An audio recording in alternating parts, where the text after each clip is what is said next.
चलो हाँ, तो इनफाइनाइट ज्योमेट्रिक सीरीज में हम आज बात करेंगे और इसका एक ही फॉर्मूला है सम टू इंफिनिटी का, वो है ए ए अपॉन अपॉन 1 - r। 1 - r। इसमें ये बात बाय डिफॉल्ट फिक्स्ड है कि इसका आर जो है that is always less than 1। ठीक है। अच्छा, फाइनाइट के मुकाबले में ये चीज काफी स्ट्रेट फॉरवर्ड है। ठीक है, क्योंकि इसमें ज्यादा एन वेन का चक्कर नहीं है बिल्कुल। ठीक है, मैं तुम्हें बुक फॉरवर्ड कर दी।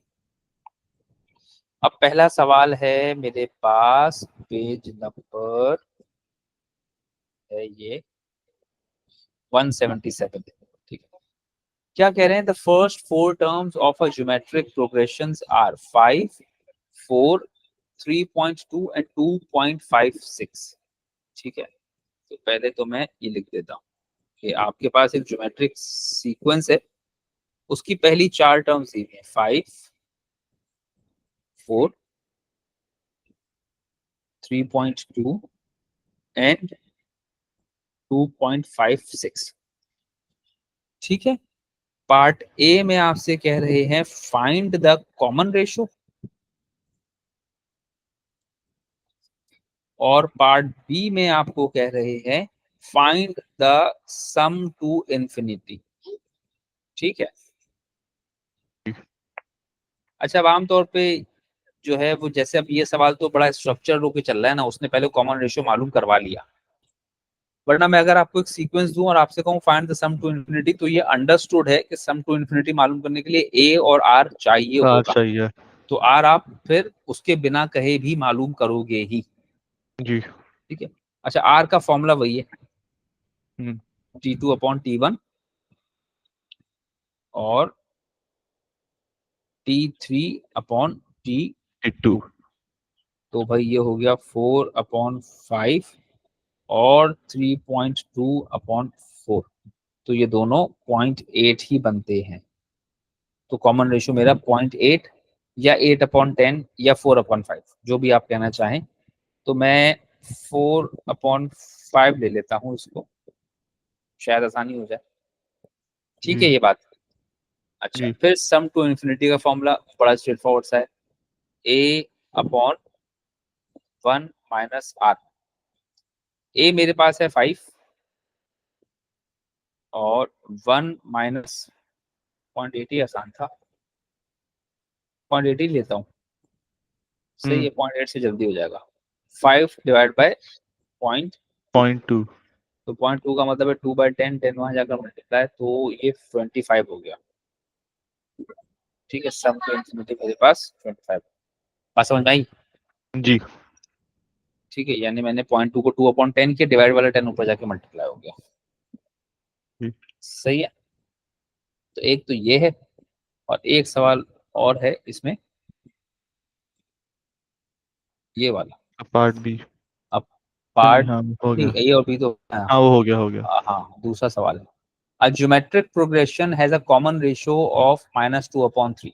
अब कोई ज्योमेट्रिक प्रोग्रेशन है, उसका कॉमन रेशियो है -2/3।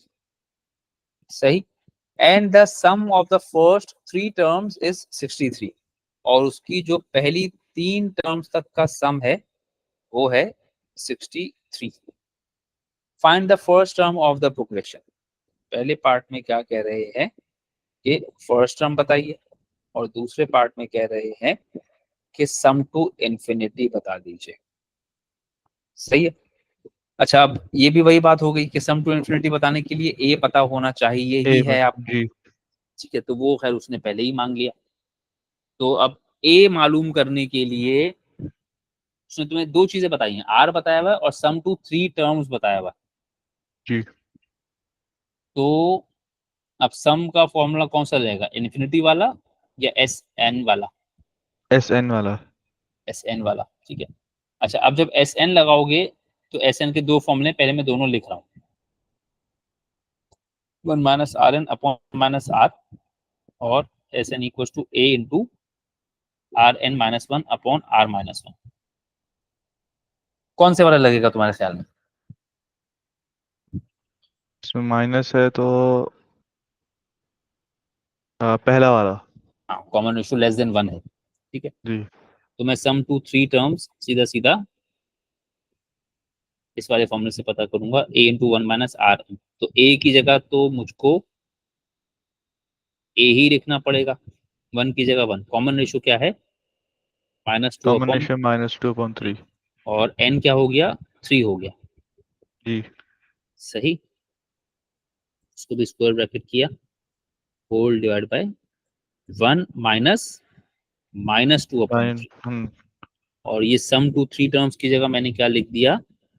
63। 63। चलो अब इसको जरा सॉल्व करेंगे। अच्छा, ये सब चीजों में थोड़ा सा स्ट्रगल करते हैं हम लोग शुरू में, क्योंकि इतनी कॉम्प्लिकेटेड किस्म की सिंप्लीफिकेशंस नहीं की भी होती बच्चों ने हमारी। जी। -2 का क्यूब हो गया -8, और 3 का क्यूब हो गया 27। तो माइनस माइनस प्लस 8/27, ये बात समझ गए? जी। और ये हो गया 1 + 2/3। ठीक है, मैं स्टेप्स कर रहा हूँ अभी फिलहाल। अच्छा भाई, तो 63 को फिलहाल यहीं पे छोड़ा, ए को भी ऐसे ही चलने दिया। ये एलसीएम लोगे, डिनोमिनेटर सेम बनाओगे, तो 27 + 8 तो 35/27। हम्म, 35/27 डिवाइड बाय 3 + 2 5/3। ये बात समझ गए? जी। और फिर आपने इसको रेसिप्रोकेट कर दिया, तो 35/27 मल्टीप्लाई बाय 3/5। कैंसिल किया, ये हो गया 9। इसको कैंसिल किया, ये हो गया 7। 7/9 बचा यहाँ पर, तो वो 9 वहां जाकर मल्टीप्लाई, और 7 वहां जाकर डिवाइड। कैंसिल किया इसको, तो 9 और 9 9 जा 81। सही है। जी। तो ये आपका 81 हो गया। ये तो पहला पार्ट हो गया, ठीक है। जी। अच्छा, ये देख लेना, तुम्हारा ए जो है वो 81 है, और जो सम टू थ्री टर्म्स है वो 63 है। जी। ठीक है, वजह क्या है कि बीच आपको कॉम्बिनेशन नेगेटिव भी था, तो कुछ टर्म्स नेगेटिव भी जनरेट हुई थी। जी। सही है, तो उसकी वजह से सब्ट्रैक्शन भी हुई है। फिर हम्म। आ गए पार्ट बी में, वो कह रहा है sum to infinity which is a/1 - r। सही। जी। और फिर ये हो गया सम टू इन्फिनिटी, ए की जगह मैंने क्या रख दिया? 81। 81। और 1 - r का मतलब है 1 minus 1 1 minus minus two minus 2/3। तो 81, और 1 + 2/3 मतलब वही आ गया, ये 5/3। 5/3। जी। ये 3 तो ऊपर 80। जाके 81 से मल्टीप्लाई होगा। जी। सही है, बात समझ में आती है ना ये वाली? जी। तो ये हो गया 81 मल्टीप्लाई बाय 3 डिवाइड बाय 5। तो 81 multiply by 3 243 divide by divide by 5। 5। तो आप इसको डिवाइड कर देंगे तो 80.6 आ जाएगा, ये 80.6। सही है, जी। ये है। अब तुम इसमें, ये है बेसिकली चैप्टर नंबर 6, सीरीज वाला जो चैप्टर है वो है चैप्टर नंबर 6, जो बुक मैंने तुम्हें भेजी है ना, जी। ये उसका चैप्टर है सीरीज। अब इसकी एक्सरसाइजेस को एक दफा देख लो, गो थ्रू करके। मैं तुम्हें एक बुक और भी भेज रहा हूँ, दोनों को ही भेज देता हूँ। और वो भी जो है वो प्योर मैथ्स की बुक है, मैं भेज रहा हूँ, वो ऑक्सफोर्ड की है, वो भी यूज करते हैं लोग। अच्छा, वो मेरे पास चैप्टर वाइज है, तो मैं फिलहाल तो चैप्टर ये वाला भेज रहा हूँ तुम दोनों को, ठीक है ना। जी। फिर मुझे कभी याद दिलाना, तो मैं पूरी बुक भी भेज दूंगा, अभी चैप्टर्स पढ़े गए अलग अलग। तो आया नहीं, क्लास में चला गया? नहीं, मैं हाथ चला गया। अच्छा, तो ये भी मैंने तुमको भेज दिया, ठीक है। ठीक। तो इससे भी थोड़ा सा गो थ्रू करके कंपेयर कर लेना, ताकि तुम्हें एटलीस्ट, अरे यार ये मैंने क्या उठा लिया, कुछ गलत चीज उठा ली।